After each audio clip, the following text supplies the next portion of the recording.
Bonjour à chacun, bonjour à chacune. C'est un plaisir pour moi d'être devant vous ce matin. Et comme mentionné la semaine dernière, on a commencé un nouveau thème qui s'appelle « Une spiritualité transformée ». Et d'ailleurs, j'aimerais remercier Naomi pour ce magnifique visuel. Voilà.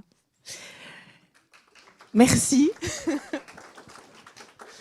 Et de ce fait, dans ce thème, on parcourt l'Épître aux Hébreux du chapitre 1 au chapitre 7. Et ce matin, je vais vous parler du chapitre 2. Donc, c'est le deuxième volet.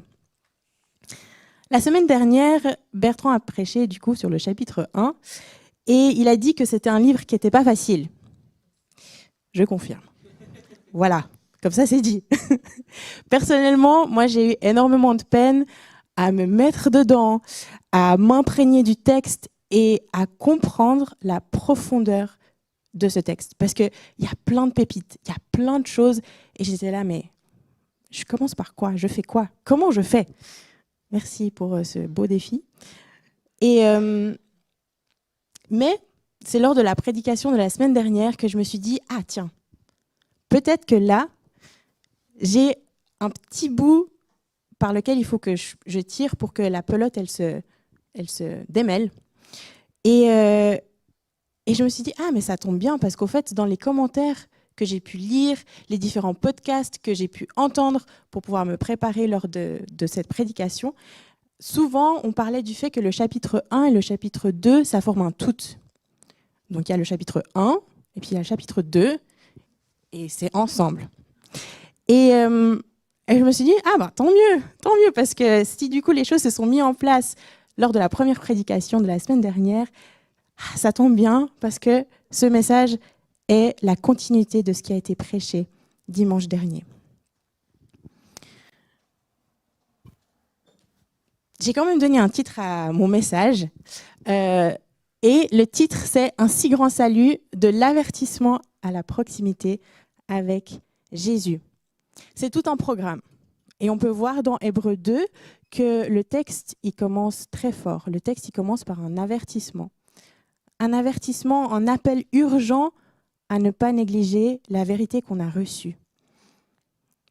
Et ces quelques mots, ça nous emmène ensuite à une révélation unique de qui est Jésus. Et cette vérité à laquelle nous croyons, avant de terminer par une assurance que Jésus est supérieur, bien qu'il soit supérieur aux anges, il est aussi ce médiateur qui est proche de nous et qui comprend nos épreuves de tous les jours. Dans la prédication de ce matin, je vais vous parler de règles de sécurité dans l'avion, de pistonnage et de choix. Vous êtes prêts? Alors, c'est parti. J'ai décidé de ne pas lire tout le chapitre 2. Comme je vous ai dit, le chapitre 1 et le chapitre 2 forment un tout. Donc, je vous encourage de lire le chapitre 2 de retour à la maison, mais de commencer par le chapitre 1 et ensuite d'enchaîner avec le chapitre 2. Et puis, pour rendre les choses un peu plus simples, ce matin, j'ai décidé de faire 3 sections dans le chapitre 2. Et la première section, c'est les 4 premiers versets. Et j'aimerais donc lire le verset 1 et le verset 3. Ça marche. Le verset 1, Hébreux 2, verset 1. C'est pourquoi nous devons d'autant plus nous attacher au message que nous avons entendu, de peur d'être entraînés à notre perte. Et le verset 3, comment échapperons-nous si nous négligeons un si grand salut? Donc, comme j'ai dit, tout commence par un avertissement très sérieux. Et je me suis dit, oula, ça commence bien. Au verset 1, dans certaines versions, il est dit « ne pas être entraîné à la dérive ». Et selon les commentaires que j'ai pu lire, souvent l'exemple qui est donné, c'est l'exemple du navire. Un navire qui part à la dérive. Soit par des forces extérieures, donc c'est la météo, le vent, le courant, les vagues, une défaillance technique ou une ancre qui ne tient pas bien. Et je me suis dit « ah, là, ça commence bien ». Parce que la semaine dernière, on a parlé d'avoir une foi ancrée.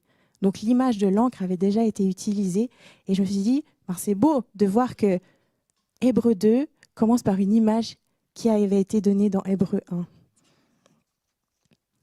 Et au verset 3, dans certaines versions, il est dit « Comment pouvons-nous échapper au châtiment si nous négligeons un si grand salut ?» Et je me suis dit « Ah ouais, ça continue encore, c'est compliqué. » Et je me suis dit « Mais qu'est-ce qui se cache derrière cette histoire de châtiment ?» Parce que châtiment, c'est quand même un mot pas très sympa. C'est pas très positif. Et pour comprendre ce qui se cache derrière ce châtiment dont il est parlé dans le verset 3, il faut revenir en arrière, il faut mettre un petit peu de contexte. L'Épître aux Hébreux, elle est adressée à des personnes qui connaissent l'Ancien Testament. À l'époque, au fait, il n'y avait pas le Nouveau Testament, donc la Bible qu'on a aujourd'hui, où on a l'Ancien et le Nouveau Testament. À l'époque, ils n'avaient que l'Ancien Testament. Et c'est dans l'Ancien Testament qu'on trouve la réponse de qu'est-ce qui se cache derrière ce châtiment auquel il faudrait qu'on soit alerte. Et on peut voir une des histoires dans 2 Samuel, le verset 6, chapitre 6, les versets 1 à 7, pardon. Donc 2 Samuel, l'histoire d'Ouza. Et Ouza, c'est un homme lambda qui voulait retenir l'arche de l'Alliance qui était sur le point de tomber. Et comme il a désobéi aux paroles de Dieu, il est tombé raide mort.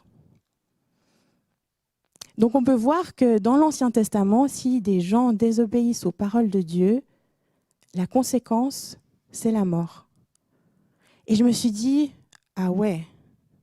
Donc à combien plus forte raison, nous qui avons connaissance non seulement des histoires de l'Ancien Testament, mais du message du Nouveau Testament, à combien plus forte raison serons-nous aussi jugés ?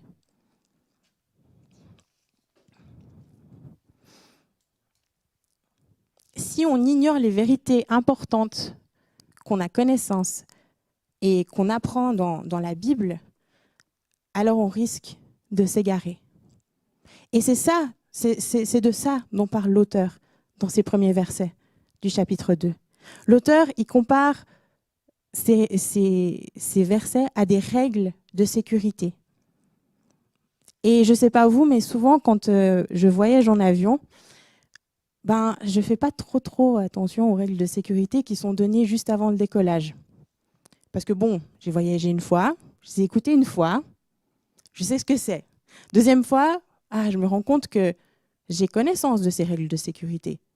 Je sais de quoi ça parle. OK, le gilet de sauvetage, il est sous le siège, dépressurisation de la cabine, le masque d'oxygène, il tombe. Enfin, c'est bon, je sais.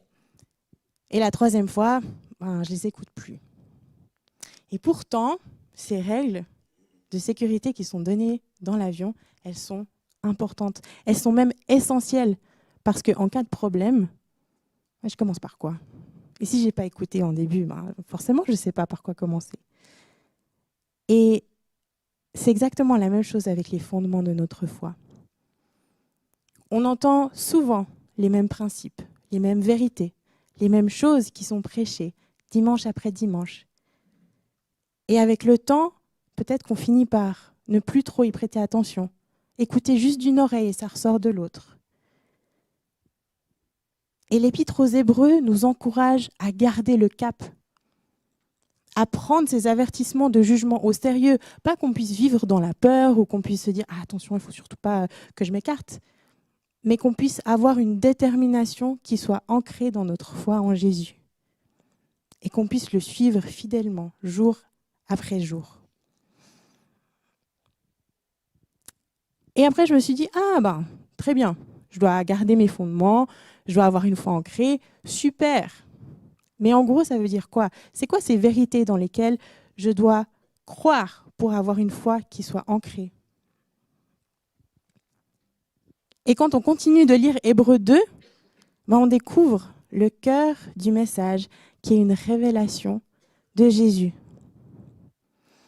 On pourrait penser que Dieu s'occupe uniquement des anges ou des puissances. Comme on a dit, Dieu, il est saint, il est là-haut, il est grand. Mais le texte, il dit le contraire. Dieu, il a aussi choisi de s'occuper de l'être humain. Donc, en même temps, il est grand, il est sur son trône de gloire, et en même temps, il est proche de nous. Et pour cela, il a envoyé Jésus, son Fils, qui a accepté de descendre de son statut divin pour devenir humain. Et Jésus, il n'a pas pris la version premium d'être un humain, dans le sens où une version premium, c'est une version où on n'a pas de pub, on a accès à beaucoup de choses, et c'est un peu cool d'avoir la version premium, c'est là où on a tous les avantages. Non, Jésus, il n'a pas pris cette version premium, Jésus, il a pris le full package. Ça veut dire qu'il a pris le fait d'être venu en tant qu'humain avec nos faiblesses, nos doutes, nos peurs, nos craintes. Et Jésus, il ne l'a pas fait par manque de puissance. Parce que, voilà, c'est Jésus. Comme j'ai dit, il a ce statut divin. Mais il a pris ce statut d'être humain par amour pour nous, que nous puissions être appelés frères et sœurs en Christ. Et c'est ce qu'on peut lire dans la section suivante, dans Hébreux 2, les versets 10 à 11. En effet, celui pour qui et par qui toute chose existe, donc Dieu, voulait conduire à la gloire beaucoup de fils. Il lui convenait donc de qualifier parfaitement par des souffrances l'auteur de leur salut. Verset 11. De fait, celui qui procure la sainteté et ceux qui en bénéficient ont tous une seule et même origine. C'est pourquoi il n'a pas honte de les appeler ses frères et ses sœurs.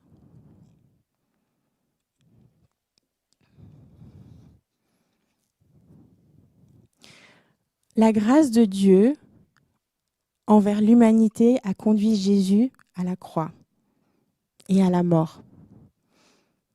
Jésus, il n'est pas venu dans le monde pour obtenir un statut ou pour pouvoir avoir un pouvoir politique, avoir cette gloire qu'il peut avoir au ciel. Et je me suis dit, mais waouh, c'est beau. C'est beau parce que, en gros, tout ça, tout ce qui est écrit dans cette section d'Hébreux 2, dans cette descente de la grâce, en gros, c'est le message de Pâques. Et Pâques a eu lieu il y a quelques semaines, en début de mois. Et je me suis dit, est-ce que en début de mois, j'avais saisi la profondeur du message de Pâques? Ou est-ce que je me suis dit, c'est Pâques, ça revient chaque année. L'année passée, le message était le même. L'année prochaine, le message est le même. Cette année, voilà, oui, Jésus, il est mort à la croix. Merci, amen, alléluia. Voilà, je continue ma vie. Est-ce que cette année, on a saisi la profondeur du message de la Pâques? Ou est-ce que on a survolé ce message comme quand on écoute les règles de sécurité dans l'avion, ça rentre d'une oreille et ça ressort de l'autre? La parfaite obéissance de Jésus qui allait jusqu'à la mort pour nous sauver est ce sacrifice parfait pour nous. Il a traversé la souffrance pour accomplir l'œuvre nécessaire à notre salut. Et on peut lire un peu plus loin les versets 16 et 17. En effet, assurément, ce n'est pas à des anges qu'il vient en aide, mais bien à la descendance d'Abraham, donc c'est nous. Par conséquent, il devait devenir semblable en tout à ses frères, donc full package, pas version premium, afin d'être un grand prêtre rempli de compassion et fidèle dans le service de Dieu pour faire l'expiation des péchés du peuple. Dans ces versets, il y a un nouvel élément qui intervient, et c'est cette histoire de grand prêtre. Et je me suis dit, ça c'est important qu'on s'y arrête un petit moment et qu'on décortique un petit peu ce que ça veut dire. Je ne sais pas pour vous, mais j'avais connaissance un peu de ce que c'était, un grand prêtre et son rôle, mais je me suis dit, aujourd'hui, à quoi ça peut faire référence? À quoi ça peut ressembler? Et donc, le rôle du grand prêtre, pour pouvoir comprendre et trouver la réponse à cette question, à nouveau, il faut retourner dans l'Ancien Testament. Et donc, le grand prêtre jouait ce rôle de médiateur entre le peuple de Dieu et Dieu. Et sa fonction consistait à offrir des sacrifices d'animaux et à intercéder auprès de Dieu pour le peuple et pour les péchés du peuple, pour demander pardon. Et je me suis un peu creusé la tête pour savoir à quoi est-ce que je pourrais le mettre en lien aujourd'hui. Est-ce que j'ai pas un exemple dans ma vie? Ah là là, je sais pas. Et heureusement que j'ai des amis qui sont super. Et à deux, on réfléchit plus loin. En réfléchissant avec Priscille, on a trouvé une situation qui pouvait refléter un peu ce rôle de grand prêtre. Et donc, il y a quelques années, je cherchais à changer de poste. J'étais en emploi, ça se passait bien, mais je cherchais à avoir plus de responsabilités. Et François m'a transmis François Stauffer m'a transmis une offre d'emploi qui correspondait à mon profil et c'était une offre qui était au sein de son entreprise. J'ai postulé et malheureusement, je n'ai pas été retenue pour l'étape des entretiens. Bon, l'histoire aurait pu s'arrêter là. Mais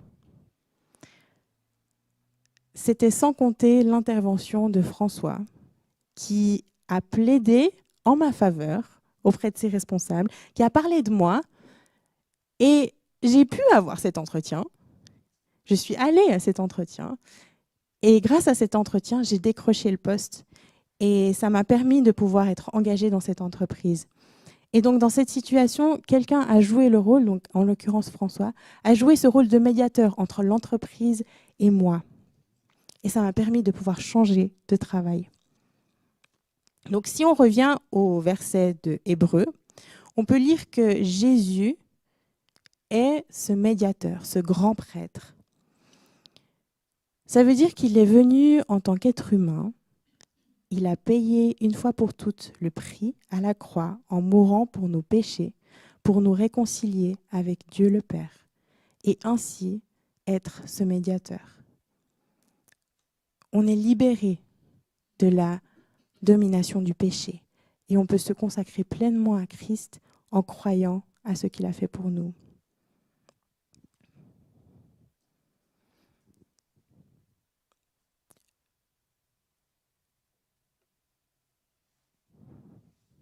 J'aurais dû passer cette slide avant. Du coup, je vous laisse du temps pour la lire.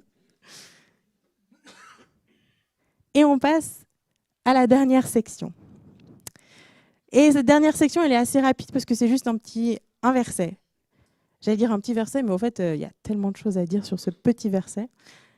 Le fait de savoir que Christ a souffert et qu'il a subi des souffrances et des tentations, ça nous aide à affronter nos propres épreuves dans notre quotidien.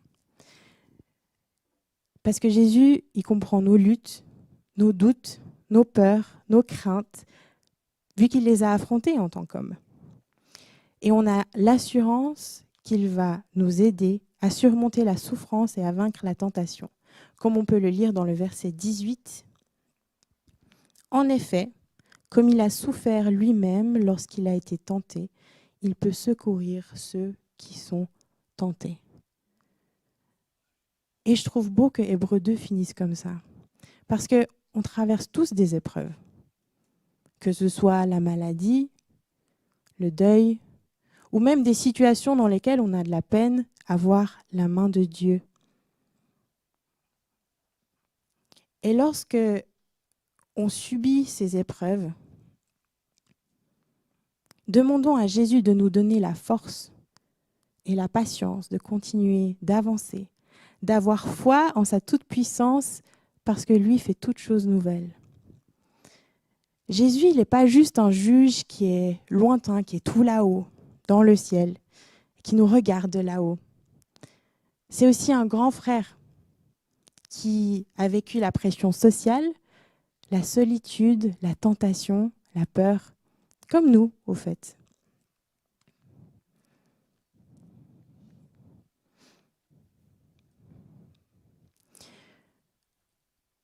Quand j'étais plus jeune, parce que oui, j'arrive à un âge où je peux me permettre de faire ce genre de remarques, voilà, j'ai attendu longtemps pour ça.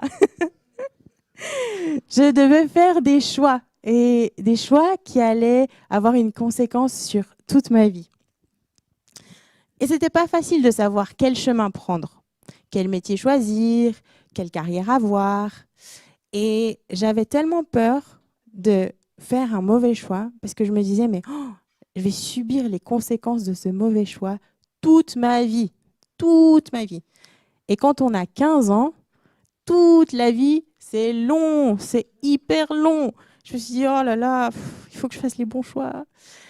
Et à 15 ans, je ne savais pas encore que faire ce choix de carrière, ce n'était pas le seul choix qui allait impacter toute ma vie, que j'allais devoir prendre. Dans ma vie, j'ai eu tellement de décisions que j'ai dû prendre depuis, où au fait, ça impactait mon futur, ça impactait mon avenir. Et je me suis dit, mais oh là là, des fois, c'est difficile parce que peut-être qu'aujourd'hui, j'ai connaissance de certaines choses, mais demain, j'aurai connaissance de d'autres choses. Et comment je fais pour prendre une décision? Comment je fais pour faire ce choix? Et des fois, le poids de ces décisions est assez lourd sur mes épaules ou même sur nos épaules. Et ce que je trouve beau, c'est que la réalité de ce texte, il nous rappelle qu'on n'est pas seul. Jésus, qui est tout-puissant, il a volontairement accepté de vivre cette souffrance et cette pression. Il a connu le poids des jugements et la tentation, mais il est resté droit dans sa conduite. Alors ma prière, c'est que nous puissions faire ce choix dans la multitude de tous les choix que nous devons faire jour après jour, qu'on puisse faire ce choix de suivre l'exemple de Jésus et de rester fermement ancrés dans notre foi. Et donc tout ça, au fait, c'est le message d'Hébreux 2. Et donc pour conclure, je dirais que ce chapitre 2, il se résume bien dans cette spiritualité transformée. Jésus est supérieur à tout, mais il est aussi le plus proche de nous. Donc il est tout là-haut, mais il est proche. Il a accepté de descendre de la gloire pour marcher à nos côtés, nous libérer de la peur de la mort et nous offrir la force de surmonter la tentation. Donc, ne négligeons pas un si grand salut. Et ne le laissons pas dans une armoire et qu'on prend chaque année parce qu'il y a le message de la Pâque, parce que Pâque arrive et qu'on sort, on dépoussière un petit peu et après on remet dans l'armoire. Mais prenons ce message de Pâques tous les jours de notre vie et tous les jours de notre marche avec Jésus.